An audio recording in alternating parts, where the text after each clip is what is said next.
السلام علیکم ورحمۃ اللہ وبرکاتہ۔ دیوبند کے دو مشہور ادارے النور اسلامک اکیڈمی اور مکتبہ النور کے زیر اہتمام اس سال بھی کل ہند مسابقہ مضمون نگاری منعقد ہونے جا رہا ہے، جس کے لیے ادارے کی جانب سے 6 عنوانات مضمون نگاران کے لیے منتخب کیے گئے ہیں۔ پہلا عنوان ہے سیرت نبوی صلی اللہ علیہ وسلم پر علماء دیوبند کی قلمی خدمات۔ اس عنوان کی وضاحت کے تعلق سے کئی سوالات آئے ہیں سامنے کہ علماء دیوبند سے کون مراد ہیں، اب اس میں اردو خدمات مراد ہیں یا عربی خدمات مراد ہیں۔ تو واضح ہے کہ علماء دیوبند سے مراد فضلائے دیوبند نہیں ہیں، بلکہ دیوبند کے نہج پر چلنے والے جتنے بھی ادارے پائے جاتے ہیں، خاص طور پر ہندوستان میں، چاہے وہ مظاہر علوم ہو، چاہے دارالعلوم ندوۃ العلماء لکھنؤ ہو، یا اسی طرح سے دیگر ادارے حیدرآباد کے، بنگلور کے، یا پھر پورے ہندوستان میں جو پھیلے ہوئے ہیں، مسلک دیوبند کی پیروی کرتے ہوئے حضرت نانوتوی، حضرت گنگوہی رحمۃ اللہ علیہ کے منہج اور مسلک پر جو ادارے قائم ہیں، دائم ہیں اور چل رہے ہیں، وہاں اس نہج پر چلنے والے علماء نے جو سیرت نبوی صلی اللہ علیہ وسلم پر کتابیں لکھی ہیں، عمدہ مقالات پیش کیے ہیں، PhD وغیرہ کی ہے، یہ مراد ہے۔ اب وہ چاہے اردو زبان میں ہو یا عربی زبان میں، بہرحال چونکہ اردو زبان میں ہو رہا ہے، اس لیے اکیڈمی کی جانب سے اور مکتبہ نور کی جانب سے اس عنوان کو اردو خدمات تک محدود کیا گیا ہے۔ اسی طرح سے وہ علماء دیوبند یا دیوبند کے مسلک پر چلنے والے وہ علماء جو ہندوستان میں نہیں بلکہ ہندوستان کے پڑوس ملکوں میں ہیں،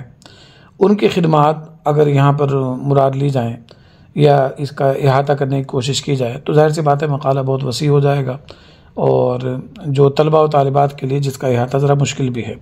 اس لیے ترجیحی طور پر علماء ہند کو ملحوظ رکھا جائے۔ دوسرا عنوان ہے حکیم الاسلام حضرت مولانا قاری محمد طیب قاسمی بحیثیت ترجمان مسلک دیوبند۔ دارالعلوم دیوبند کے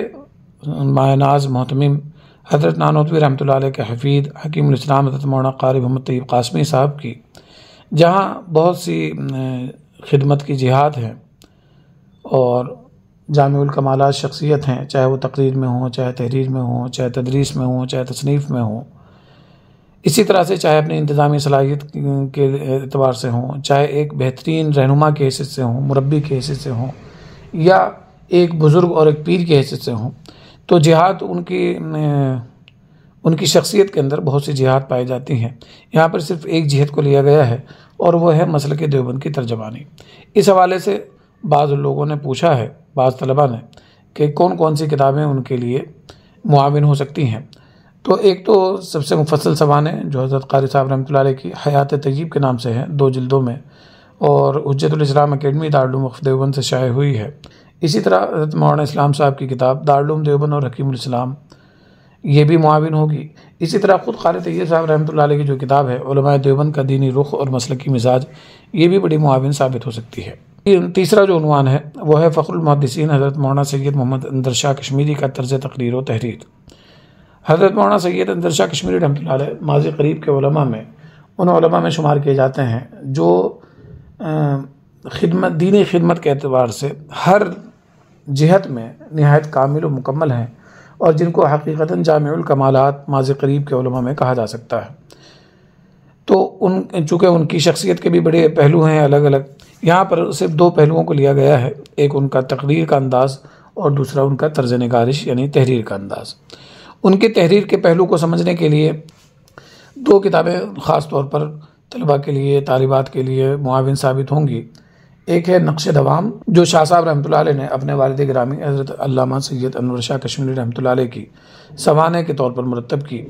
اور دوسری ہے لالہ و گل جو ان مضامین کا مجموعہ ہے جو انہوں نے کسی شخصیت پر لکھے ہیں۔ نہایت عمدہ انداز بیان ہے، نہایت ہی سحر انگیز ان کا قلم ہے۔ اگر یہ کتابیں پڑھی جائیں اور اس کے بعد مقالہ لکھا جائے تو یقیناً وہ مقالہ بڑا جاندار ہوگا۔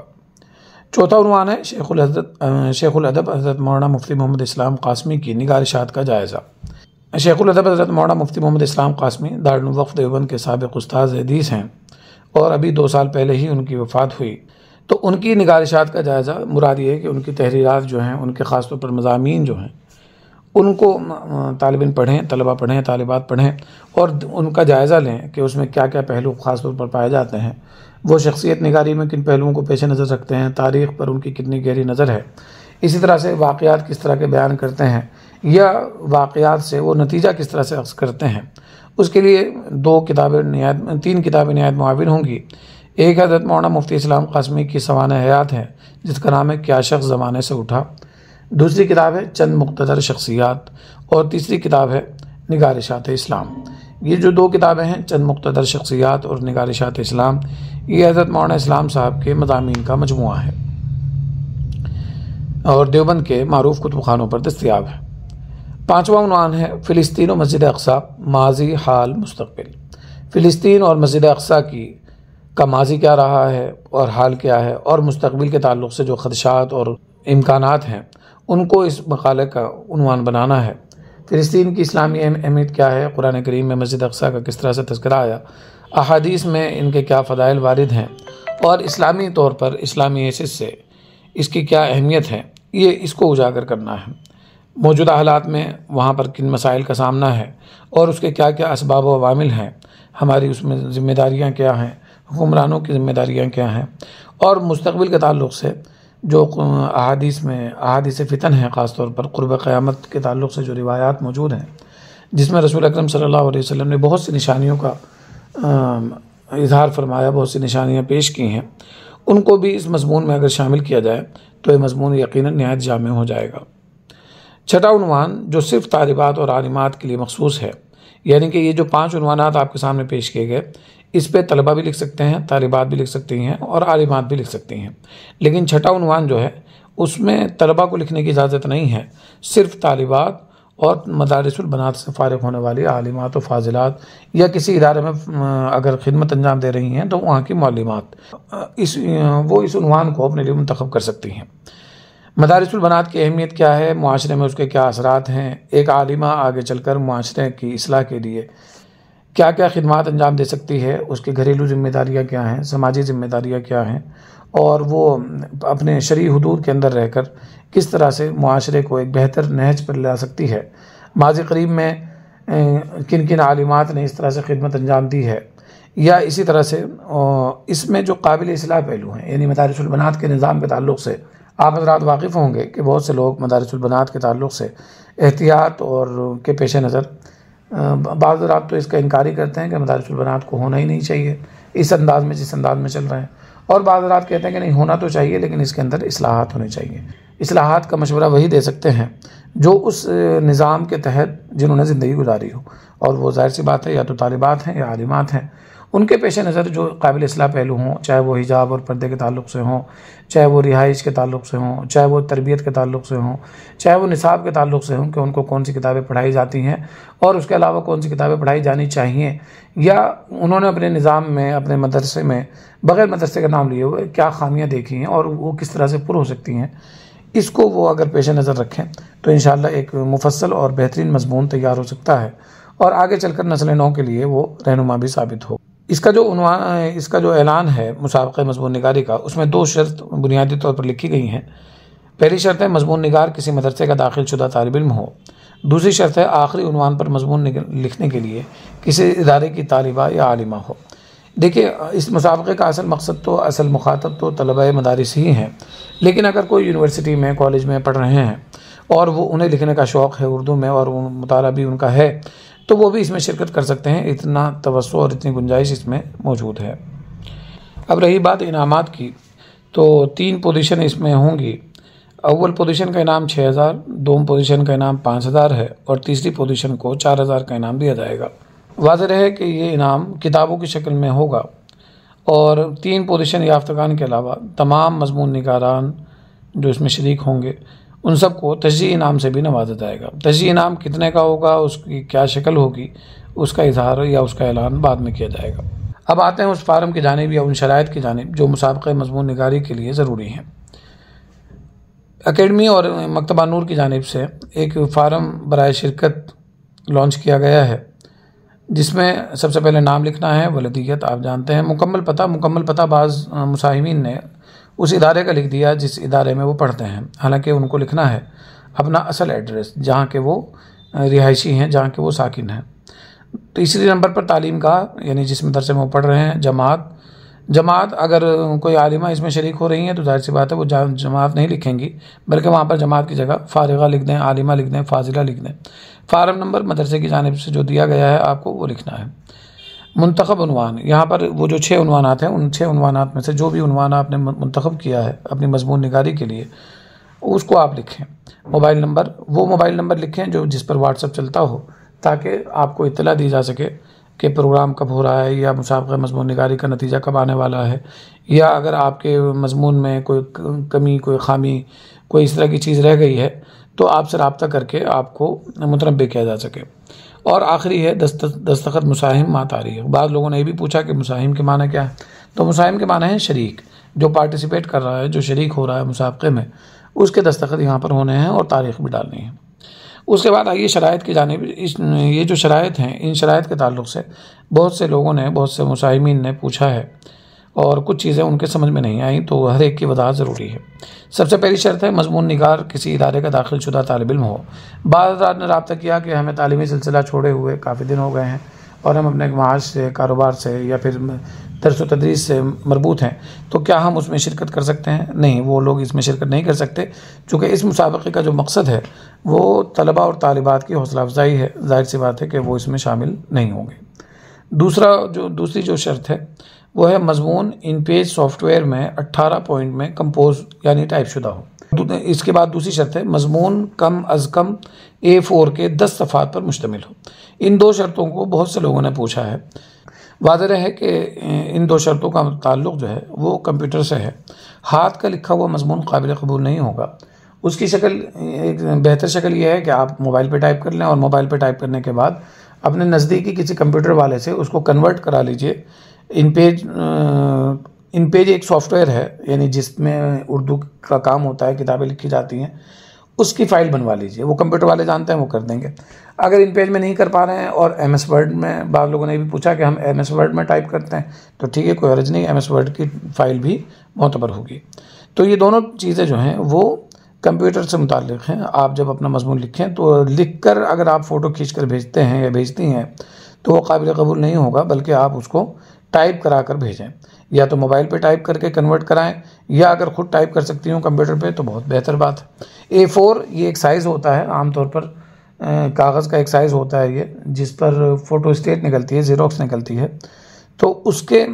10 صفحات ہونے چاہیے کم از کم۔ بعض لوگوں نے موبائل پر ٹائپ کر کے اسکرین شاٹ بھیج کر دکھایا کہ بھائی ہم اس طرح سے ٹائپ کر سکتے ہیں، نہیں تو اسکرین شاٹ 10 اسکرین شاٹ اگر آپ لے لیں تو اس کا مطلب یہ نہیں کہ 10 A4 کے صفحات ہو گئے۔ A4 کے صفحات کا جو حجم ہے یا جو اس کی گنجائش ہے وہ الگ ہے، اور موبائل کی گنجائش، اسکرین کی گنجائش الگ ہے۔ لہٰذا A4 کے کم از کم 10 صفحات ہونے چاہیے۔ زیادہ کی کوئی تحدید نہیں ہے، 15 صفحے بھی ہو سکتے ہیں، 20 بھی ہو سکتے ہیں، 25 بھی ہو سکتے ہیں، 30 بھی ہو سکتے ہیں، زیادہ کی کوئی تحدید نہیں ہے۔ اس کے بعد والی شرط ہے کوئی بھی عبارت بلا حوالہ نقل نہ کی گئی ہو۔ اس تعلق سے بھی بعض لوگوں نے پوچھا کہ بھائی بلا حوالہ نقل نہیں کی گئی یعنی کہ کیا سارا ہی مضمون جو ہے کہیں نہ کہیں سے نقل کر کے ہم لکھیں اور سب کا حوالہ دیں، یا اپنی طرف سے بھی کچھ لکھ سکتے ہیں؟ تو ظاہر سی بات ہے کہ آپ اپنی فکر پیش کریں، آپ متعلقہ عنوان کو پڑھیں اور اس سے متعلقہ ما لہ ما علیہ کا مطالعہ کریں، گوگل دیکھیں، مقالات دیکھیں، کتابیں دیکھیں، اور پھر ان سب کا خاکہ ایک بنائیں اور اپنے الفاظ میں اس کو نقل کریں۔ تو ظاہر سی بات ہے اگر بہت سی کتابوں کا نچوڑ آپ اپنے الفاظ میں پیش کر رہے ہیں تو پھر وہاں حوالے کی ضرورت نہیں ہے، لیکن اگر کسی مصنف کی جوں کی توں عبارت آپ اٹھا رہے ہیں تو ظاہر سی بات ہے کہ وہاں پر مقالے کا، اس کا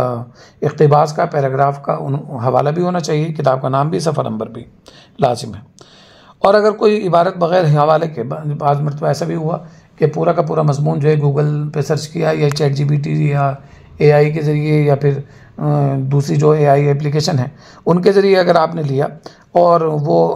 ہمارے یعنی ممتحنین جو ہوں گے، حکم حضرات جو ہوں گے، ظاہر سی بات ہے کہ وہ ہر چیز پر نظر رکھتے ہیں، اگر انہیں وہ چیز کہیں پر ملی اور آپ نے کہیں حوالہ اس کا نہیں دیا ہوگا تو ظاہر سی بات ہے کہ وہ مضمون ساقط الاعتبار ہو جائے گا۔ یعنی اگر کہیں پر بھی کوئی پیراگراف آپ نے 10 صفحے لکھے، 10 صفحے میں سے ایک صفحہ آپ نے کہیں سے جوں کا تو نقل کیا اور اس پر حوالہ نہیں دیا اور وہ چیز گرفت میں آ گئی تو آپ کے 9 صفحے بھی ضائع ہو جائیں گے، آپ کے مضمون کو چیک ہی نہیں کیا جائے گا۔ اس کے بعد شرط ہے ادارے کی جانب سے کیا گیا فیصلہ حتمی ہوگا، یعنی مکتبہ نور اور نور اسلامک اکیڈمی کی جانب سے جو بھی حکم ہوں گے اور جو بھی وہ فیصلہ کریں گے پوزیشن یافتگان کا یا نمبرات کا، اس پہ کوئی حق اعتراض کسی کو نہیں ہوگا. کوئی یہ نہیں کہہ سکتا کہ جی ہمارا مضمون زیادہ اچھا تھا، اس کا اچھا نہیں تھا. یہ آپ کا کام نہیں ہے. آپ کا کام یہ ہے کہ آپ بہتر سے بہتر انداز میں لکھیں، اور انشاءاللہ آپ کو آپ کی محنت کے مطابق ضرور انعام ملے گا. مضمون جمع کرنے کی آخری تاریخ 1 نومبر 2025 ہے. اچھا خاصا وقت دیا جا رہا ہے. 20 اگست تک آپ رجسٹریشن کرا سکتے ہیں. اس کے بعد ستمبر اکتوبر، یعنی اگست بھی پورا مل رہا ہے آپ کو، ستمبر بھی مل رہا ہے، اکتوبر بھی مل رہا ہے. 3 مہینے آپ کے پاس ہیں جس میں آپ بہت ہی جامع معنی اور بہت ہی تحقیقی مضمون لکھ سکتے ہیں، اور اپنا بھی اور اپنے ادارے کا بھی، اپنے علاقے کا بھی اور اپنے والدین کا بھی نام روشن کر سکتے ہیں. مضمون جمع کرتے وقت PDF اور ان پیج فائل دونوں ارسال کرنا لازم ہے. یہ وہی جو کمپیوٹر سے متعلق میں نے آپ کو بتایا، یہ شرط بھی اسی سے متعلق ہے. جب آپ فائل بھیجیں گے تو یا تو وہ ان پیج سے کنورٹ کر کے PDF بنا دی جائے، اور PDF اور ان پیج فائل دونوں بھیجیں جائیں، یا MS Word کی اگر فائل ہے تو وہ MS Word کی فائل بھی بھیجی جائے اور ساتھ ساتھ میں اس کی PDF بھی بھیجی جائے. یہ دونوں لازم ہوں گی. اس کے بعد شرط ہے اول ذکر 5 عنوانات طلبہ، طالبات اور عالمات کے لیے عام ہیں. یہ میں نے آپ کو بتا دیا تھا کہ پہلے جو 5 عنوانات ہیں ان پر طلبہ بھی لکھ سکتے ہیں، طالبات بھی لکھ سکتی ہیں اور عالمات بھی لکھ سکتی ہیں. اور آخری عنوان یعنی مدارس البنات کی اہمیت و افادیت اور قابل اصلاح پہلو، یہ طالبہ یا عالمہ کے لیے خاص ہیں، ان پر طلبہ نہیں لکھ سکتے. اور آخری شرط جو ہے وہ یہ کہ دیوبند سے باہر انعامی کتب بھیجنے کا صرفہ مساہم کے ذمہ ہوگا. دیکھیے 1 نومبر جب تک تمام مضامین جمع ہوں گے، اور اس کے بعد پھر ظاہر سی بات ہے 15-20 دن 25 دن مہینہ بھر بھی لگ سکتا ہے حکم حضرات کو مضامین چیک کرنے کا. ظاہر سی بات ہے کہ اگر کوئی معیاری مسابقہ منعقد کیا جائے گا تو اس کی جو چیکنگ ہے، جو اس کے حکم حضرات ہیں وہ بھی معیاری ہونے چاہیے اور ان کو وقت بھی چاہیے. تو بعض مرتبہ ٹائم زیادہ بھی لگ جاتا ہے، 1 مہینہ 1.5 مہینہ بھی لگ سکتا ہے. مان لیجیے کہ 1 مہینہ 1.5 مہینے کے اندر حکم حضرات نے مضامین چیک کیے، اور اس کے بعد جب ہمیں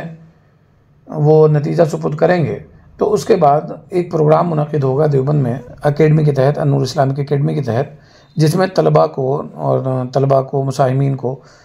پوزیشن یافتگان کو انعامات سے نوازا جائے گا. تو ظاہر سی بات ہے جو دارالعلوم، وفد دارالعلوم یا دیوبند کے دیگر مدارس میں داخل ہیں یا قرب و جوار میں ہیں وہ تو یہیں پر آ سکتے ہیں فوراً. اور جو دور سے دراز سے رابطہ کر رہے ہیں، بعض لوگوں نے اعظم گڑھ سے رابطہ کیا، بعض لوگوں نے ندوۃ العلماء لکھنؤ سے رابطہ کیا،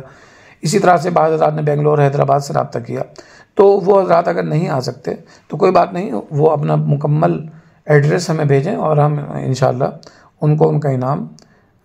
اسپیڈ پوسٹ سے، ڈاک سے یا کوریئر سے، جس سے وہ کہیں گے بھیج دیں گے. لیکن اس کے بھیجنے کا جو خرچ ہوگا وہ انہی کے ذمہ ہوگا. کتابیں ہماری جانب سے، یعنی انعامات ہماری جانب سے ہوں گے، لیکن اس کے بھیجنے کا خرچہ مساہم یعنی شریک کے ذمہ ہوگا. مجھے امید ہے کہ آپ حضرات کو تمام باتیں سمجھ میں آ گئی ہوں گی. واضح رہے کہ سارے گزشتہ بھی النور اسلامک اکیڈمی کی جانب سے ایک اسی طرح کا ایک عظیم الشان مسابقہ منعقد کیا گیا تھا، اور جس کے اختتام پر یہ کہہ لیجیے کہ جس کے نتیجے کے طور پر جب ایک پروگرام منعقد کیا گیا دیوبند میں، تو پروگرام بھی بہت اعلیٰ قسم کا اور معیاری تھا. اس کی کچھ شرائط، اس کی کچھ تصاویر، اس کی کچھ فوٹوز وغیرہ سوشل میڈیا پر عام بھی ہوئے تھے. آپ کی کہہ لیجیے تشجیع کے لیے، حوصلہ افزائی کے لیے یا ترغیب کے لیے وہ تصاویر ہم آپ کے سامنے پیش کر رہے ہیں. امید ہے کہ آپ اس سے محظوظ ہوں گے اور مسابقے کی تیاری میں بھرپور انداز میں مصروف ہو جائیں گے. مزید کوئی تفصیل آپ کو معلوم کرنی ہو تو جو 2 نمبر دیے گئے ہیں 9045909066 اور 8954434315، ان دونوں نمبرات پر آپ رابطہ کر سکتے ہیں. جزاکم اللہ خیرہ. حقیقت میں وہ لطف زندگی پایا نہیں کر